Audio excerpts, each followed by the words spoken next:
പണ്ട് യാക്കോബ് തൻ്റെ ഭാര്യയായ റാഹേൽ ലാബാൻ്റെ വീട്ടിൽ നിന്ന് അവർ പുറപ്പെട്ടു വരുമ്പോൾ ഗ്രഹബിംബങ്ങളെ കൊണ്ടുവരുന്നുവെന്ന് അറിഞ്ഞുകൊണ്ടല്ല. താൻ അറിഞ്ഞില്ല റാഹേൽ ഇത് മോഷ്ടിച്ചു കൊണ്ടുവരികയാണെന്ന്. താൻ പറഞ്ഞു, നിൻ്റെ ദേവന്മാർ ഗ്രഹബിംബങ്ങൾ ആരുടെയെങ്കിലും കയ്യിലുണ്ടെങ്കിൽ അവൻ മരിച്ചേ മതിയാകൂ. ഇത് താൻ സ്നേഹിക്കുന്ന ഭാര്യയുടെ കയ്യിലുണ്ടെന്ന് അറിഞ്ഞുകൊണ്ടല്ല പറഞ്ഞത്. എന്തുവാ സംഭവിച്ചത്? ആ വാക്കുകളുടെ ശക്തി റാഹേലിൻ്റെ മേൽ നിവർത്തിയാക്കപ്പെട്ടു. താൻ ഈ ലോകത്ത് നിന്ന് ബെന്യാമീനെ പ്രസവിച്ച ആ സമയത്ത് പ്രസവത്തോടെ മരണപ്പെടുവാനിടയായി തീർന്നു. നമ്മുടെ വാക്കുകൾ നമ്മളെ ദുർവിധിയിലേക്ക് നയിക്കുന്നതാകരുത്.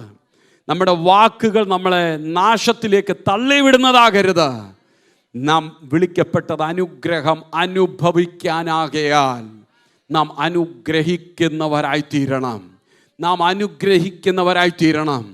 ദേശത്ത് ഞാൻ അനുഗ്രഹിക്കപ്പെടും.